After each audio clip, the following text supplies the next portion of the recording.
Hello दोस्तों, एक बार पुनः स्वागत है आप सभी का हमारे अपने YouTube channel Shiv coaching classes पर। और दोस्तों यहाँ पे आज हम इंपॉर्टेंट अति लघु उत्तरीय प्रश्न आप लोगों के सामने लेकर आए हैं, ठीक है, जो कि आपके 24 तारीख को आपका जो एनुअल एग्जाम है उसमें काफ़ी यहाँ पास से क्वेश्चन पूछे जाएंगे पेपर में, ठीक है। यहाँ पास लगभग हम 5 इंपॉर्टेंट लघु उत्तरीय प्रश्न आपको कराएंगे जो कि पेपर में अक्सर पूछे जाते हैं और इस बार भी इनके पेपर में आने की पूरी संभावना है। तो आइए सीधे वीडियो को स्टार्ट करते हैं। देखिए पहला टॉपिक जो है वो है पारिस्थितिक तंत्र में। देखिए कभी कभी पेपर में जो पारिस्थितिक तंत्र के बेसिकली 2 घटक होते हैं, ठीक है। एक तो होता है हमारा जैविक घटक जिसको कि हम बायोटिक कंपोनेंट बोलते हैं और दूसरा होता है अजैविक घटक यानी अबायोटिक कंपोनेंट। देखिए जैविक घटक जो है पेपर में अक्सर पूछा जाता है, ठीक है। तो देखिए सबसे पहले तो आज की इस वीडियो में देखेंगे जैविक घटक जो है बायोटिक कंपोनेंट। तो इकोसिस्टम या परितंत्र अर्थात जो पारिस्थितिक तंत्र है उसमें जो बायोटिक कंपोनेंट होते हैं उनकी क्या भूमिका है और बायोटिक कंपोनेंट के कितने और घटक हैं वो यहाँ पे हम आज देखेंगे। तो देखिए सबसे पहले जो बायोटिक कंपोनेंट होते क्या हैं, बेसिकली ये जैविक घटक होते क्या हैं। देखिए इसके अंतर्गत पारिस्थितिक तंत्र में जैविक सदस्यों को अर्थात जो जीवित हैं, ठीक है, अर्थात जिनमें जीवन है, तो जैविक सदस्यों अथवा जीवधारियों को शामिल किया गया है। तो जिन जिन यहाँ पे हम कह सकते हैं कि जिन पौधे अथवा जंतुओं में हम एक तरह से कह सकते हैं कि परितंत्र में जो भी जीवित अवस्था में है उनको इसमें शामिल किया गया है। तो जो भी जीवित अवस्था के अंतर्गत आते हैं उनको जैविक घटक में शामिल किया गया है। एग्जाम्पल के लिए समझ सकते हो, अब जैसे कुछ पादप हो गए, ठीक है, जो भी पादप जीवित हैं उनको भी रखा गया है। इसके अलावा एनिमल्स, और एनिमल्स के अलावा देखिए हम सूक्ष्म जीवों को भी यहाँ पे नहीं छोड़ सकते क्योंकि जो माइक्रो ऑर्गेनिज्म होते हैं इनकी भी काफ़ी सारी भूमिका होती है। अब देखिए यदि हम बात करें जैविक घटक की या बायोटिक कंपोनेंट की, तो देखिए बेसिकली इनको 3 श्रेणियों में विभाजित किया जाता है, ठीक है। जो पहली श्रेणी होती है वो होती है उत्पादक या इसको हम बोलते हैं प्रोड्यूसर। तो देखिए उत्पादक या प्रोड्यूसर की प्रमुख भूमिका होती है। देखिए उत्पादक या प्रोड्यूसर क्या होते हैं कि इसके अंतर्गत सबसे पहली बात तो सभी हरे पौधे आते हैं, ऐसे ग्रीन प्लांट जो कि सनलाइट से क्या करते हैं, एनर्जी रिड्यूस करके अपना भोजन फोटोसिंथेसिस के थ्रू खुद स्वयं बनाते हैं। तो इनको हम क्या कहते हैं, उत्पादक कहते हैं। और बेसिकली जो उत्पादक होते हैं, ठीक है, यह प्रकाश संश्लेषण की क्रिया द्वारा अपना भोजन स्वयं बना लेते हैं। और देखिए यदि हम उत्पादकों की बात करें तो बेसिकली इसके अंतर्गत सभी ग्रीन प्लांट यानी सभी हरे पौधे आते हैं। देखिए हरे पौधों के अलावा कुछ साइनोबैक्टीरिया वगैरह जो होते हैं ये भी प्रकाश संश्लेषी जीवाणु, ये भी इसके अंतर्गत आते हैं। इसके अलावा कुछ रसायन संश्लेषी जीवाणु भी आते हैं, ठीक है, जो कि प्रकाश संश्लेषण के थ्रू भोजन रिड्यूस करते हैं। इसके बाद देखिए यहाँ पे यदि हम बात करें कि जो उत्पादक होते हैं, उत्पादक बेसिकली क्या होता है, ये तो डायरेक्ट सनलाइट से क्या करते हैं, एनर्जी को रिड्यूस करते हैं। और इनमें जो एनर्जी होती है इसके बाद ये एनर्जी फ्लो होती है किसमें, आगे चल के प्राथमिक उपभोक्ता में। तो देखिए प्राथमिक उपभोक्ता, इसके बाद जो हमारा है वो है उपभोक्ता या कंज्यूमर्स। अब देखिए जो जैविक घटकों की श्रेणियां होती है उसमें जो दूसरी श्रेणी है वो किसकी है, उपभोक्ता की, या इसको हम कंज्यूमर्स बोलते हैं, ठीक है। इसको हम कंज्यूमर्स या उपभोक्ता क्यों बोलते हैं, क्योंकि इसके अंतर्गत सभी विषमपोषी जीव आते हैं। और विषमपोषी या हेट्रोट्रॉपिक जीव होते हैं। तो हेट्रोट्रॉपिक जीव होते क्या है, बेसिकली जो अपना भोजन स्वयं नहीं बना पाते हैं, अर्थात ये अपने भोजन के लिए दूसरे जीवों पर आश्रित रहते हैं। तो ऐसे जीवों को हम क्या कहते हैं, उपभोक्ता कहते हैं। तो देखिए जो उपभोक्ता प्रायः होते हैं ये शाकाहारी, मांसाहारी और सर्वाहारी यानी ये हर्बीवोर्स, कार्निवोर्स तथा ओमनिवोर्स, ये तीनों प्रकार के हो सकते हैं। अब बात की जाए यदि उपभोक्ताओं की, तो उपभोक्ताओं को हम स्वयं आगे चल के 3 श्रेणियों में विभाजित करते हैं। देखिए उपभोक्ताओं की 3 श्रेणियां। सबसे पहले जो उपभोक्ता आते हैं इनको हम प्राइमरी उपभोक्ता या प्राथमिक श्रेणी के उपभोक्ता कहते हैं। देखिए प्राथमिक श्रेणी के उपभोक्ताओं की यदि हम बात करें तो ये अपना भोजन सीधे उत्पादकों से प्राप्त करते हैं, जो प्रोड्यूसर होते हैं उन्हीं से सीधे ये अपना भोजन प्राप्त करते हैं। और ये प्रायः क्या होते हैं, शाकाहारी या हर्बीवोर्स होते हैं। जितने भी प्राथमिक उपभोक्ता या प्राइमरी कंज्यूमर्स होते हैं ये पूरे के पूरे हर्बीवोर्स होते हैं यानी कि शाकाहारी होते हैं। और ये चूंकि शाकाहारी पौधों को डायरेक्ट खाते हैं और एनर्जी को रिड्यूस करते हैं। इसके बाद देखिए यदि बात करें इसके एग्जाम्पल की तो कई सारे एग्जाम्पल देखिए यदि प्राथमिक उपभोक्ता में हम देखें तो जैसे चूहा हो गया, इसके अलावा खरगोश, खरगोश के अलावा देखिए हिरण, बकरी, ये सभी किसके अंतर्गत आते हैं, प्राथमिक उपभोक्ता के अंतर्गत। और ये सभी के सभी शाकाहारी होते हैं जो कि डायरेक्ट प्रोड्यूसर यानी उत्पादक जो हरे पौधे होते हैं उनसे अपने भोजन को प्राप्त करते हैं। इसके बाद देखिए जो उपभोक्ता की दूसरी श्रेणी है वो होती है द्वितीयक उपभोक्ता या इसको हम बोलते हैं सेकेंडरी कंज्यूमर्स। तो देखिए सेकेंडरी कंज्यूमर्स जो होते हैं ये मांसाहारी अथवा सर्वाहारी भी हो सकते हैं। बेसिकली ये मांसाहारी होते हैं, ठीक है। देखिए तथा अपना भोजन ये शाकाहारी जंतुओं का शिकार करके प्राप्त करते हैं, यानी शाकाहारी जंतुओं का जो द्वितीयक कंज्यूमर्स या कि सेकेंडरी कंज्यूमर्स हैं या कि द्वितीयक उपभोक्ता जो है ये क्या करते हैं, भक्षण करते हैं किनका, प्राथमिक उपभोक्ताओं का, और अपने भोजन को बनाते हैं, अर्थात अपना भोजन प्राप्त करते हैं। यदि बात की जाए इसके अंतर्गत कौन कौन से जानवर आते हैं, तो देखिए इसके अंतर्गत मेढक हो गया, मेढक या राना टिग्रिना। इसके बाद जो भी मछलियां, एप्स का समूह है, तो मछलियों के अलावा देखिए जो पक्षी हो गए, पक्षियों के अलावा भेड़िया, ये सभी क्या है, द्वितीयक उपभोक्ता के अंतर्गत आते हैं।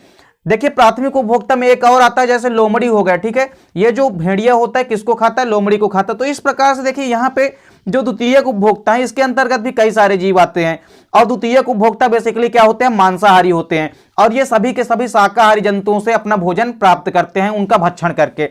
देखिए यदि बात की जाए उपभोक्ताओं की तीसरी श्रेणी की, तो उपभोक्ताओं की तीसरी श्रेणी क्या होती है, तृतीयक उपभोक्ता, या इसको हम टर्सरी कंज्यूमर्स बोलते हैं। देखिए टर्सरी कंज्यूमर्स या तृतीयक उपभोक्ता क्या होते हैं, ये बेसिकली मांसाहारी होते हैं, या मांसाहारी तथा कुछ सर्वाहारी भी होते हैं। देखिए तथा द्वितीयक श्रेणी के उपभोक्ताओं का भक्षण करते हैं। ये तृतीयक श्रेणी के जो उपभोक्ता होते हैं, अब ये द्वितीयक श्रेणी के उपभोक्ताओं का भक्षण करते हैं, और चूंकि इनका कोई दूसरे जानवर जो है तो इनका भक्षण नहीं कर सकते हैं, इसलिए इनको उच्चतम उपभोक्ता या टॉप कंज्यूमर्स भी कहा जाता है।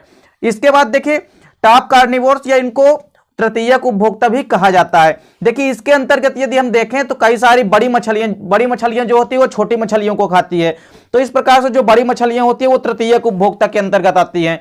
इसके अलावा जो बाज होता है, बाज, चील, शेर आदि, ये सभी तृतीयक उपभोक्ता के अंतर्गत आते हैं, और इनका स्वयं चूंकि कई सारे जानवर जिनका भक्षण नहीं हो सकता है, इसलिए इनको टॉप कंज्यूमर्स या उच्चतम श्रेणी के उपभोक्ता भी कहते हैं। इसके बाद देखिए जो जैविक घटक का जो तीसरा यहाँ पे श्रेणी है वो होता है अपघटनकर्ता।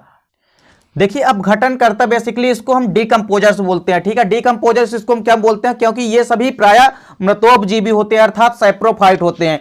अब जो मृतोपजीवी होते हैं, जैसे इसके अंतर्गत कई सारी श्रेणियां आती है, इसके अंतर्गत जैसे बैक्टीरिया हो गए, एक्टिनोमाइसीटीज, एवं इसके अलावा जो भी फंजाई होते हैं ये इसके अंतर्गत आते हैं।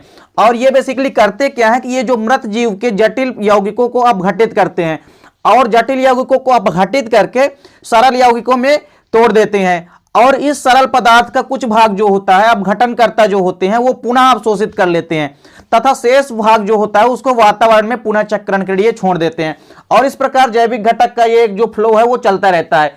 तो इस प्रकार से जो पारिस्थितिक तंत्र में यहाँ पे आप समझ गए होंगे कि जो भी बायोटिक कंपोनेंट है, तो इसके अंतर्गत तीन श्रेणियां आती है, उत्पादक, उपभोक्ता और अपघटनकर्ता। तो इन तीनों श्रेणियों को आपको याद रखना है, क्योंकि पेपर में तीनों श्रेणी पेपर में पूछी जाती है, ठीक है। पेपर में आएगा कि जैविक घटक को समझाइए, पारिस्थितिक तंत्र या इकोसिस्टम के जैविक घटकों का वर्णन कीजिए। इसके बाद देखिए जो हमारा दूसरा क्वेश्चन है वो है पारिस्थितिक तंत्र में ऊर्जा का प्रवाह, यानी एनर्जी फ्लो। जो पारिस्थितिक तंत्र में ऊर्जा का प्रवाह होता है वो कैसे होता है, ये भी पेपर में कई बार पूछा जा चुका है। देखिए पेपर में यदि आता है पारिस्थितिक तंत्र में ऊर्जा का प्रवाह, तो देखिए सबसे पहले बेसिकली होता क्या है कि जो एनर्जी होती है किसी भी पारिस्थितिक तंत्र में, यदि हम एनर्जी की बात करें तो उसका स्रोत जो है, तो एनर्जी स्रोत से यदि कोई एनर्जी ग्रहण की जाती है और उसको उत्पादकों से लेकर उपभोक्ताओं तथा अपघटकों की ओर भोजन की एक रूप में स्थानांतरित होने की जो क्रिया होती है, इसी को एनर्जी का फ्लो या ऊर्जा का प्रवाह कहते हैं, ठीक है। देखिए कोई भी पारिस्थितिक तंत्र या इकोसिस्टम में ऊर्जा स्रोत से यदि कोई एनर्जी ग्रहण की जाती है और उसको उत्पादकों से लेकर उपभोक्ताओं से होते हुए अपघटकों की ओर भोजन के एक रूप में यदि स्थानांतरित होने की जो क्रिया होती है, इसी को क्या कहते हैं, ऊर्जा का प्रवाह कहते हैं। अर्थात ऊर्जा का एक स्थान से दूसरे स्थान तक जो फ्लो हो रहा है उसी को ऊर्जा का प्रवाह कहते हैं। इसके बाद देखिए यदि हम परितंत्र में या कि हम इकोसिस्टम में जो ऊर्जा का ह्रास होता है वो कैसे होता है। देखिए यदि एक इकोसिस्टम की हम बात करें या परितंत्र अर्थात पारिस्थितिक तंत्र की यदि हम बात करते हैं, तो उसमें क्या होता है, जो एनर्जी ली जाती है, ठीक है, उसमें देखिए जैसे सूर्य के द्वारा जो उत्सर्जित ऊर्जा होती है, तो सूर्य के द्वारा जो उत्सर्जित ऊर्जा हुई, तो उस उत्सर्जित ऊर्जा के 1 या 2% भाग को हरे पौधे जो है वो प्रकाश संश्लेषण की क्रिया द्वारा संग्रहित कर लेते हैं। अब जो सूर्य से सनलाइट की एनर्जी मिली उसको क्या करते हैं कि जो पेड़ पौधे होते हैं 1 से 2% भाग उसको संग्रहित कर लेते हैं, और संग्रहित करने के बाद फिर क्या करते हैं, ये रासायनिक बंध के रूप में इकट्ठा कर लेते हैं। यानी जो अपना भोजन बनाएंगे और उसको एक केमिकल फॉर्म में, जैसे ग्लूकोज उनका भोजन होता है पेड़ पौधों का, तो ये ग्लूकोज को यानी केमिकल फॉर्म में इनको क्या कर लेते हैं, रख लेते हैं, इकट्ठा कर लेते हैं।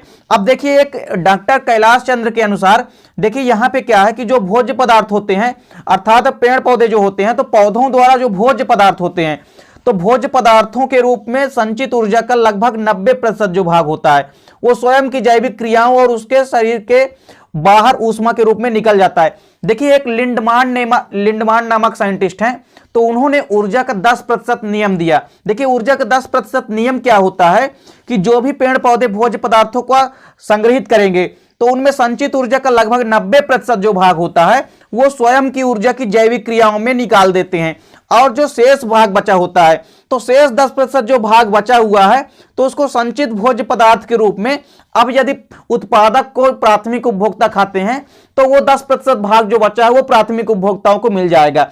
उसी प्रकार प्राथमिक उपभोक्ता क्या करते हैं, आगे देखिए, जो प्राथमिक उपभोक्ता होते हैं उसी प्रकार वो भी 90% भाग अपनी जैविक क्रियाओं में यूज कर लेते हैं, और बचा कितना प्रतिशत भाग, उनका 10% भाग बचा, तो उनका 10% भाग आगे जाता है सेकेंडरी कंज्यूमर्स में। तो इस प्रकार आगे की श्रेणी में जैसे जैसे जाते जाते हैं तो एनर्जी का ह्रास होता जाता है, यानी एनर्जी का फ्लो जो है वो धीमा होता जाता है। तो इस प्रकार से हम कह सकते हैं कि एनर्जी का एक फ्लो जो है वो परितंत्र में चलता रहता है। तो इस प्रकार एनर्जी का फ्लो होता है, यानी ऊर्जा का जो 10% नियम है लिंडमान नामक साइंटिस्ट के, कभी कभी पेपर में पूछा भी जाता है कि लिंडमान का 10% नियम समझाइए। तो ये बेसिकली ऊर्जा के प्रवाह से संबंधित नियम है कि इसमें क्या होता है, जो भी परितंत्र में जो भी एनर्जी होती है तो एनर्जी एक लेवल से दूसरे लेवल में जब जाती है तो एनर्जी का ह्रास होता जाता है, और इस प्रकार से ये क्रिया जो है चलती रहती है। इसके बाद देखिए जो हमारा तीसरा क्वेश्चन है आज का, देखिए बायोपायरेसी पेपर में कभी कभी 3 नंबर के क्वेश्चन में या 5 नंबर के क्वेश्चन में पूछी जाती है। देखिए बायोपायरेसी बेसिकली होती क्या है, देखिए आजकल ऐसी कई सारी बहुराष्ट्रीय कंपनियां हैं या संगठन हैं, ठीक है, कई सारे ऐसे ऑर्गेनाइजेशन हैं जो कि किसी देश विशेष के पाए जाने वाले जो जैविक संसाधन हैं, जो भी जैविक संसाधन है उनका बिना किसी अधिकार के दोहन कर रही है, यानी उनका उपयोग कर रही है, और बहुत मात्रा में इसका क्या कर रही है, उपयोग कर रही है। यानी जो बहुत सी बहुराष्ट्रीय कंपनियां और ऐसे कई सारे ऑर्गेनाइजेशन या संगठन हैं जो कि देश विदेश में पाए जाने वाले जो भी जैविक संसाधन हैं तो उन जैविक संसाधनों का क्या करती है कि बिना किसी अधिकार के क्या कर लेती है, दोहन कर लेती है, और उनके लगातार दोहन से क्या होती है कि उनकी संख्या में कमी होती जाती है। तो इस प्रकार से जो भी जैविक संसाधन है तो उनका जैविक संसाधनों का बिना किसी अधिकार के दोहन करना ही क्या कहलाता है, बायोपायरेसी कहलाता है। और बेसिकली यदि हम बात करें यहाँ पे तो देखिए जो भी जैव संसाधन होते हैं उनका अनाधिकृत उपयोग ही जैव पायरेसी या बायोपायरेसी होता है। और इसके अंतर्गत देखिए बिना किसी सूचना के जैविक संसाधनों का संग्रह करने के बाद में उपयोगी उत्पादों को व्यापारिक स्तर पर तैयार करने में किया जाता है, और यही नहीं, इसका बिना किसी उपयोग के जो जैविक संसाधन है उनका व्यापारिक स्तर पर भी इनका उपयोग किया जा रहा है। और इसके अंतर्गत बेसिकली होता क्या है, देखिए इसके अंतर्गत जो भी पेड़ पौधे अथवा जंतु होते हैं, इसके अलावा कुछ माइक्रो ऑर्गेनिज्म यानी कुछ सूक्ष्म जीव होते हैं, तथा जो अनुवांशिक पदार्थ होते हैं यानी जो जेनेटिक मटेरियल्स आते हैं, इनमें क्या होता है कि बहुराष्ट्रीय जो कंपनियां इसका अत्यधिक मात्रा में उपयोग कर रही है और स्थानीय समुदाय को इसका लाभ नहीं मिल पाता है। अब जब बहुराष्ट्रीय कंपनियां जो है इसका बिना किसी अधिकार के दोहन कर रही है यानी ज्यादा मात्रा में इनका यूज कर रही है, तो इससे क्या होता है कि जो स्थानीय लोग होते हैं या स्थानीय समुदाय के लोग होते हैं वो इस लाभ से वंचित हो जाते हैं, अर्थात इसका लाभ उनको नहीं मिल पाता है। अर्थात इस पर नियंत्रण लगाना बहुत ही आवश्यक हो गया है। यदि जैव पायरेसी या बायोपायरेसी पर जल्द नियंत्रण नहीं लगाया जाता है तो इससे आगे कई सारी खामियां भुगतना पड़ सकता है। तो इस प्रकार से जो बायोपायरेसी होती है यह जैविक संसाधनों का बिना किसी अधिकार के एक दोहन होता है, अर्थात जैविक संसाधनों का अनाधिकृत उपयोग ही क्या कहलाता है, जैव पायरेसी या बायोपायरेसी। देखिए पेपर में कभी कभी 3 नंबर के क्वेश्चन में जैव पायरेसी या बायोपायरेसी पूछा जाता है। देखिए इसके बाद एक और क्वेश्चन है, अगला क्वेश्चन है हमारा, यह भी पेपर में कई बार पूछा जा चुका है। देखिए अगला क्वेश्चन क्या है, बायोपोटेंट। देखिए पेपर में कई बार बायोपेटेंट पूछा जाता है, तो 5 नंबर के क्वेश्चन में कभी कभी दोनों को पूछ लेता है 2.5 नंबर करके कि इन दोनों पर टिप्पणी लिखिए। देखिए बायोपोटेंट बेसिकली क्या होता है, आजकल ऐसी बहुत सारी बहुराष्ट्रीय कंपनियां आ गई है जो कि बायोपायरेसी के द्वारा जैविक संसाधनों का दुरुपयोग कर रही है। तो जैसा कि हमने आपको पहले ही बता चुका जो बहुराष्ट्रीय कंपनियां होती है ये बिना किसी अधिकार के क्या करती हैं, दोहन करती हैं। तो ऐसी बहुराष्ट्रीय कंपनियां जो होती है वो बायोपायरेसी के द्वारा क्या करती हैं, जैविक संसाधनों का दुरुपयोग कर रही हैं, जिसके कारण क्या होता है जो खोजकर्ता लोग हैं उनको इसका अनुसंधान का लाभ नहीं मिल पाता है, यानी खोजकर्ताओं को उनके अनुसंधान कार्य का लाभ नहीं मिल पाता है। और इसे रोकने के लिए ही बायोपेटेंट को बेसिकली प्रारंभ किया गया है। और इसके अंतर्गत होता क्या है कि इसके अंतर्गत जो अन्वेषण होता है उसका एक विशिष्ट समय तक लाभ दिलाने उनके द्वारा उत्पादित सामग्री के उत्पादन तथा दोहन के साथ साथ इनके उपयोग तथा विक्रय संबंधी अधिकार प्रदान किया जाता है। और बायोपोटेंट में बेसिकली होता क्या है कि इसके अंतर्गत अन्वेषण का एक विशिष्ट समय तक लाभ दिलाना, उसके अलावा जो उत्पादित सामग्री है उसको उत्पादन करना ज्यादा मात्रा में या प्रोडक्शन करना तथा उनका दोहन करना एक अधिकार के तहत, और उपयोग करके इनका विक्रय संबंधी अधिकार भी प्रदान करना, ये अधिकार जो है बायोपोटेंट जो है प्राप्त कराता है। इसके बाद देखिए आज विभिन्न उद्योगों का उत्पादन करने वाली जो कंपनियां हैं, तो कंपनियों को उत्पादन एवं टेक्नोलॉजी तैयार करने का अधिकार दिया जाता है, जिसके द्वारा क्या होता है कि वे अपनी तकनीकी एवं उत्पाद का उपयोग करते हैं। और ये कंपनियां जो होती है वो बाजार में अपना प्रतिद्वंदी जो है रोकने के लिए पोटेंट का सहारा लेती हैं। देखिए यदि अपना बाजार में प्रतिद्वंदी रोकने के लिए यदि पोटेंट का सहारा लेती है, तो चूंकि ये एक जैविक संसाधनों का अनाधिकृत उपयोग के तहत लिया गया एक क्या है अधिकार है, और यदि कोई अधिकार ले लेता है तो उसको किसी भी प्रकार का खतरा या यहाँ पे कोई भी प्रकार का नुकसान नहीं होता है। तो इस प्रकार से यह अपना प्रतिद्वंदी जो है तो रोकने के लिए क्या करता है, पोटेंट का सहारा ले लेते हैं। और पोटेंट के कारण क्या होता है कि ये कंपनियां अत्यधिक लाभ कमाती है। अब चूंकि उनके पास आधिकारिक अधिकार जो है प्राप्त हो जाता है, जिस कारण से वो और ज्यादा मात्रा में इनका दुरुपयोग करती हैं, अर्थात हम कह सकते हैं कि ज्यादा मात्रा में ये लाभ कमाती हैं, जिसके कारण जो विकासशील देश हैं तो उनको कई सारी मात्रा में हानि होती है, यानी अत्यधिक हानि होती है। और इसी कारण से आजकल विश्व में ऐसे जैव पाइरेसी कई सारी एवं बायोपोटेंट के तहत जो जैविक युद्ध है, संघर्ष की स्थिति इनमें क्या हो गई है, पैदा हो गई है। तो आपस में इस प्रकार के युद्ध की स्थिति जो है इसमें पैदा हो गई है। और जो भी जैविक संसाधन है तो उनके प्रमुख घटक या हम कह सकते हैं किसानों एवं स्थानीय लोगों को इसका जो है वो लाभ नहीं मिल पाता है। तो इस प्रकार से बेसिकली जो बायोपोटेंट होता है तो यह एक आधिकारिक जो है तो अधिकार प्रदान करता है, जिसके तहत जो भी अन्वेषण कार्य करते हैं साइंटिस्ट लोग वो उसका लाभ कमाते हैं, और इसके अंतर्गत जो है एक अधिकार प्रदान करता है, जिसके कारण उनका उत्पादन, दोहन और उसका उपयोग तथा विक्रय संबंधी जो अधिकार हैं वो भी प्रदान करता है। इसके बाद देखिए जो नेक्स्ट क्वेश्चन है वो है हमारा शुक्राणु जनन तथा अंडाणु जनन के मध्य देखिए अंतर देखते हैं। तो शुक्राणु जनन और अंडाणु जनन के मध्य यदि हम डिफरेंस की बात करें, देखिए इनमें बेसिकली 3-4 इंपॉर्टेंट जो है वो डिफरेंस होते हैं। देखिए पहला डिफरेंस क्या है, एक साइड तो हमारा क्या है शुक्राणु जनन, या इसको हम शुक्र जनन बोलते हैं, और यदि इंग्लिश में हम बात की जाए तो इसको हम स्पर्मेटोजेनेसिस बोलते हैं। वहीं यदि अंड जनन की बात करें या अंडाणु जनन की तो ये ऊजेनेसिस की प्रक्रिया होती है। अब चूंकि जैसा कि शुक्राणु जनन, शुक्र जनन या शुक्राणु जनन नाम से स्पष्ट है, तो देखिए पहला अंतर क्या है यहाँ पे कि जो शुक्राणु जनन या शुक्र जनन होता है वह वृषण में होने वाली वह क्रिया होती है जिसके कारण जो है शुक्राणुओं का निर्माण होता है। अर्थात शुक्र जनन की क्रिया जो होती है ये वृषण में संपन्न होती है, और इनके द्वारा क्या होता है शुक्राणुओं यानी कि स्पर्म का निर्माण होता है। वहीं जो अंडाणु जनन या अंड जनन की प्रक्रिया होती है तो यह अंडाशय में होने वाली एक प्रक्रिया होती है, जिसके द्वारा क्या होता है ओवम या अंडाणुओं का फॉर्मेशन होता है।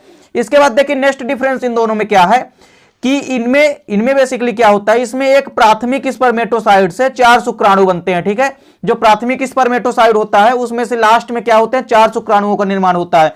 वहीं यदि बात की जाए अंडाणु जनन में तो इसमें एक प्राथमिक ओसाइड से एक अंडाणु बनता है। इसमें सबसे पहले प्राथमिक ओसाइड बनती है और प्राथमिक ओसाइड से केवल एक अंडाणु का फॉर्मेशन होता है। देखिए नेक्स्ट डिफरेंस क्या होता है कि इसमें एक प्राथमिक स्पर्मेटोसाइड से देखिए 4 शुक्राणु बनते हैं। इसके बाद देखिए नेक्स्ट डिफरेंस क्या है कि इसमें ध्रुवीय इकाई या पोलर बॉडी नहीं बनते हैं। स्पर्मेटोजेनेसिस की क्रिया में या शुक्र जनन की क्रिया में किसी भी प्रकार के ध्रुवीय इकाई यानी पोलर बॉडी का निर्माण नहीं होता है। इसके विपरीत यदि हम अंडाणु जनन की बात करें तो देखिए अंडाणु जनन में क्या होता है, इसमें ध्रुवीय इकाई बनते हैं यानी कई सारी पोलर बॉडी बनती है। और यदि हम बात करें कि एक बार की स्पर्मेटोजेनेसिस की क्रिया में ऊजेनेसिस की क्रिया में यहाँ पे 3 पोलर बॉडी का निर्माण होता है। इसके बाद देखिए नेक्स्ट डिफरेंस क्या है कि इसमें अपेक्षाकृत बहुत कम समय लगता है। जो स्पर्मेटोजेनेसिस की क्रिया होती है इसके बनने में यानी स्पर्मों के बनने में जो क्रिया होती है इसमें कम समय लगती है, यानी सेकंडों में यहाँ कई सारे स्पर्म का फॉर्मेशन होता है। वही जो अंडाणु जनन की प्रक्रिया होती है या ऊजेनेसिस की प्रक्रिया होती है, यह प्रक्रिया अपेक्षाकृत धीमी होती है और इसमें ओवम के बनने में टाइम लगता है। तो इस प्रकार से दोस्तों उम्मीद करता हूं कि वीडियो आपको पसंद आई होगी। दोस्तों यदि वीडियो आपको अच्छी लगे तो लाइक और कमेंट कीजिए, साथ ही साथ दोस्तों को भी शेयर कीजिए। मिलते हैं दोस्तों आपसे नेक्स्ट वीडियो में, तब तक के लिए जय हिंद, वंदे मातरम।